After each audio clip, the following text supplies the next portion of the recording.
Oh, we're recording. Shut up! You don't think Ryan is famous? Cousin Ryan. You gotta...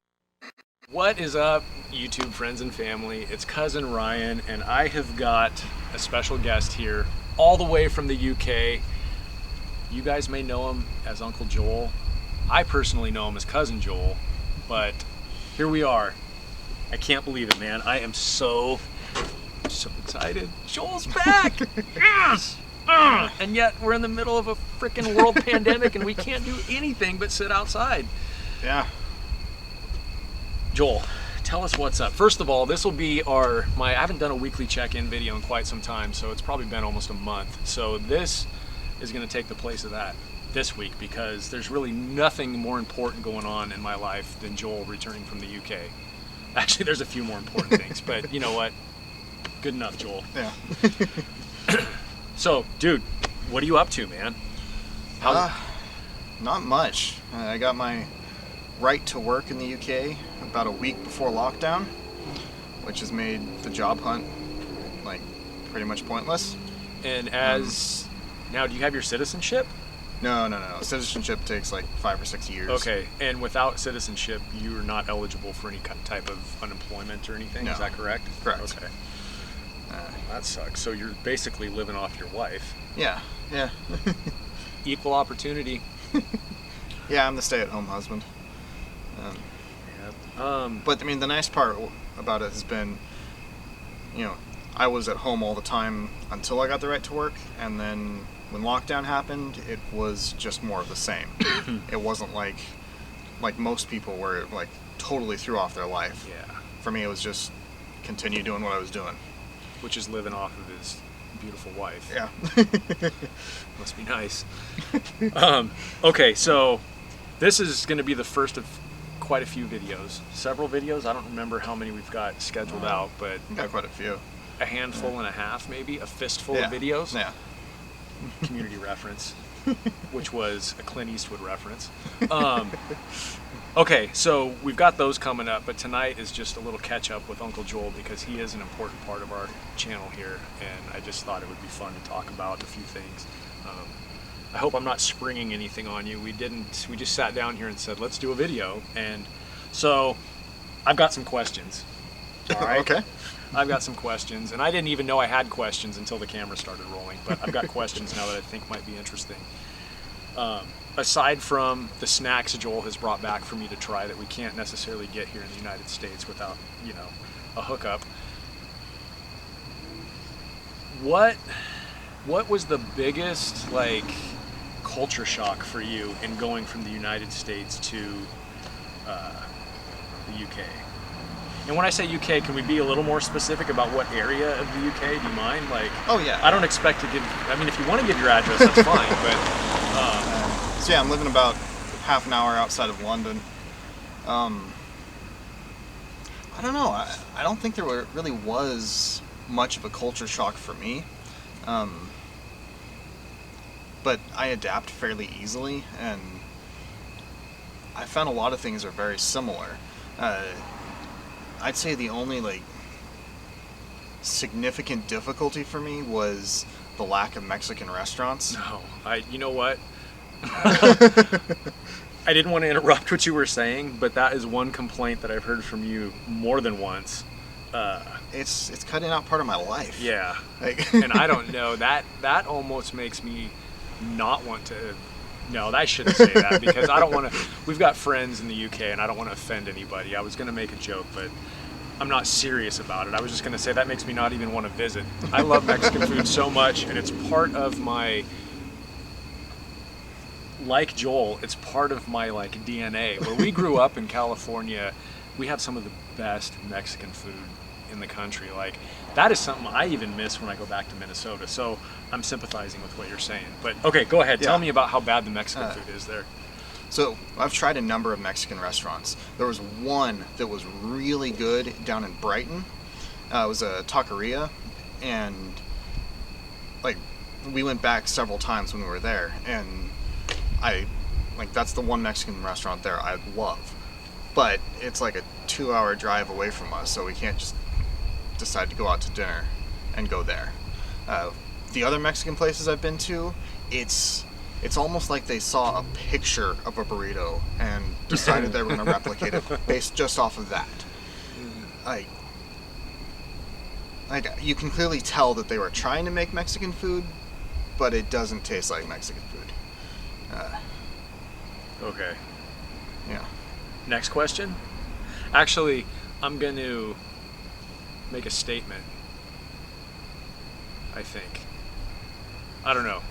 I'm going to give Joel some press that Joel has his own channel. I've mentioned that before, but talk about that. Like, was that, and I forgive me if I don't remember the details, but you didn't start that until you went over there, right? Correct. Okay. Which Joel has also sent me some snack reviews from there that I was supposed to put on our channel here that I haven't yet. So we'll remember those are in the bank as well. But was that something out of boredom? Was that something you wanted to do here and just didn't get to? Or all of the above, none of the above? How did that come about? What is your channel about? And make us want to watch it. Well, so my channel is called Pin and Reel, and a lot of it stemmed from like our conversations about movies and how you could watch movies in a much more just like pure entertainment manner, but like I'm shallow. That's a nice way of saying I'm shallow. I didn't want to use those words, but yes. But for me, like as a writer, I couldn't turn off my writer brain and just view a movie as it is. Like I kept thinking about like filming techniques and just like the script and the dialogue and everything in ways that often were detrimental to my experience. And like I always really valued that conversation. And so when I moved to the UK and didn't really have anybody to talk to about things like that, and now we don't have movies to talk about either. well, yes. But yeah, so moving to the UK and not having anybody to talk to about that, it became quickly apparent to me that like I needed some sort of outlet to have that conversation. And so even if it was one-sided between me and the camera, filming it and just talking about it and getting it out was significant to me. So now YouTube has been a great outlet for me to talk about movies and video games and comic books and, you know, share not only my reviews, but like how I might do something differently if I was writing the film. Link to Joel's channel down in the description, by the way. So yeah, it's been an excellent outlet for me to have the conversations that I wouldn't be able to have otherwise. Yeah, and it's some good stuff too, because it has given me a dose of Joel that I miss, because I will enjoy the heck out of a movie, and I've said this in our movie reviews before, where I will absolutely love something and just think it was so cool, I want to see it again, and by the time we go from the theater lobby out to the car to go home, Joel's completely ruined it for me. And I'm like, yeah, I hated it, man. That movie sucked. I don't want to see it again.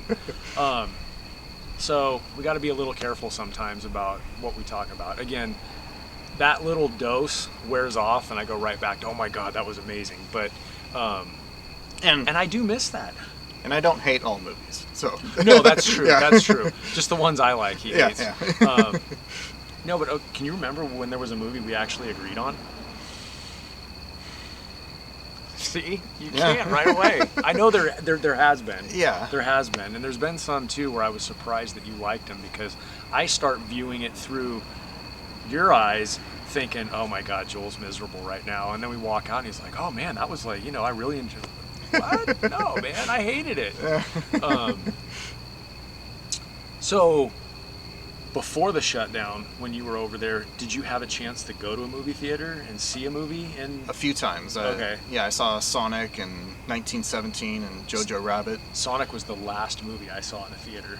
Yeah, I've still got the ticket, man. Nice. Yeah. Yeah, I think the last movie I saw was Bloodshot. Okay. You know what?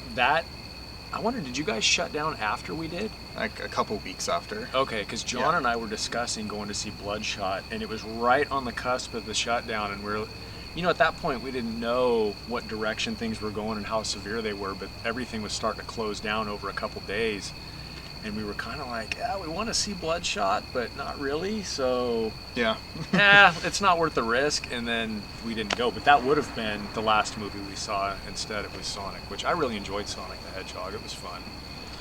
Yeah, my wife and I were going to go see Onward, and we were able to see, like, due to her work schedule, we had basically Wednesday or Thursday were our options. We opted for Thursday, and the theater was open Wednesday and then shut down Thursday. Yeah, and I think we got just strictly a on-demand release of that here. Yeah. And I haven't seen it yet. Bill and Ted's coming out in a couple weeks, so Joel, unfortunately, will be headed back to the UK before we get to see that, which I'm bummed about, man. That would have been a cool, like, return to our movie viewing together, because Bill and Ted is such an iconic franchise. I love Bill and Ted. Don't really care for Bogus Journey. Like, I've grown to appreciate its, like, pop cultural significance, but as a kid, that wasn't one of my more favorite movies. First one's classic, though. Absolute classic. And so while it's a bummer that I'm not going to get to be here to watch it with you, the theaters are open in the UK. Whatever. Lime Skittles and movie theaters. Lime Skittles will make sense in a week or two. Just keep that back here. Yeah. It will make sense. Or it could be a year from now after I have to edit that. But Yeah. anyway, you'll get it. You'll get it. So next question: do you have any time frame for when you return to the United States? Not really. Just to visit again, even. See, it's difficult with the pandemic. Like, my wife was supposed to come with me for this trip, but she's a teacher, and school starts while we're supposed to be in quarantine upon getting back to the UK. And so she just couldn't come. And so long as that quarantine upon return is in place, she's not going to be able to travel here. At least not until next summer. And so if the quarantine is taken away in winter, then we might be back out for Christmas. That would be awesome. But it's all dependent on how everything goes with the pandemic. Yeah, that's really hinged a lot on, like, I'm not going to the cousin on the other side of the family was supposed to be in his wedding, which I had mentioned that before as well. Not going to be able to make it there this year, which I'm really bummed about. Yeah, this has really thrown a monkey wrench into a lot of plans. Yeah. So, and I don't mean to put you on the spot with this one, because we haven't discussed this even off camera yet. Any idea of, like, potentially moving back to the U.S. or? We've talked about that as the most likely long-term plan. Mm-hmm. We're still kind of weighing the options. I'm looking into maybe going to school some while I'm out in the UK, Okay. and so that might limit some of my time frame of, if it takes 2 or 3 years of schooling, so I would be there for at least that long. I think the main thing we're looking at now is if I'm there for, I think it's like 5 or 6 years, I can get dual citizenship. And if we do that, it would make it significantly easier for us to go back and forth, whether for simply traveling, because I could get a British passport, or if we need to move multiple times, it would make things significantly easier if I had the dual citizenship. So we're weighing that possibility, and I think there's just a lot of different possibilities, and not really sure kind of which direction to go. All right, well, I'll ask you that question again when the camera's not on, so if you have something else you want to tell me that you don't want Holly to hear. Yeah. Gosh, 6 years is a long time, though, man. I really don't like to hear that, even though you But- come back to visit, Coming back to visit, and look, we're already at just under a year. Oh, yeah, that's true. So- So still 5 years from now. Gosh, I'll be like, what, 32 by then? Almost. Almost. Wow. All right. Let's see. Do I have any other questions? I have lots of questions to ask, but I don't know that they're anything like. Do you have any questions you'd like to ask yourself? No, I'm pretty good at the introspection. Okay. Cool. Yeah, and I don't have really anything. I went back to work today, and actually, well, this is going to air on Sunday, So I went back to work last week, and it's, you know, it is what it is, man. Yeah, but this is about you. I'll do another update video for what I'm up to later. I'm just excited that you're here, Joel. I'm sorry you can't stay longer, because I'm just sorry you can't stay longer. Yeah. We got a lot we could do. We think, don't.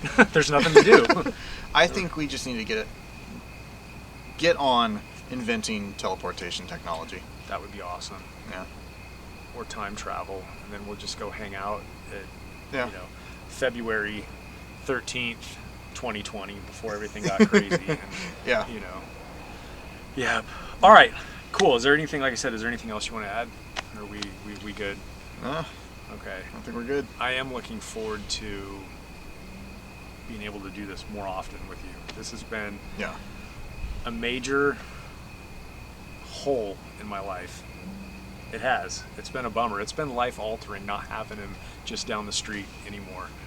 Joel and I have spent a lot of time together in the last like 10 years. We've mentioned in another video, Joel and I, being cousins, didn't even know each other until about 10 years ago, even though we grew up, you know, A mile a apart. mile apart, which we don't need to get into why or how or anything. Everything's cool now. And actually everything was pretty cool then too. I don't know. Anyway, Yeah. that's nonsense. That's nonsense at a generation before us. But for the last 10 years, it's just been a blast with this guy and all the fun we've had going to movies. And we've got enough common interest in things that, but with different perspective, that it's been really fun, because if you Yeah. just agree on everything, then it's like, well, whatever. But it's nice to have somebody tell me that I hate something when I really wanted to love it. Yeah, so like I said, we've got some other like candy and food reviews coming up. We're gonna do a couple more cereal reviews. We don't have that many interesting cereals, that much interesting cereal. I should know Yeah. proper English. I'm American after all. Anyway, we will have a couple cereal reviews, nothing too spectacular, but it'll be fun to just sit down in the morning and have a bowl of cereal with this guy again. And when you get ready to come back again, give me the heads up. I've been looking, because I've known for a month or so now that you were coming. There just wasn't any cool cereal coming out. There was two that were holdovers from before he left that we got to this time. Actually, I think it got released like the week after you left. Yeah. It was a bummer. Yeah. The Eggo cereal. So we're gonna try both flavors of those, and that's kind of it for the cereal reviews. But some is better than none. Yeah. And yeah, man, I've got nothing else to say other than keep it sleazy and be excellent to each other. Yeah. Take it easy. Hey, Rye, you really won a lot of stuff there. What'd that cost?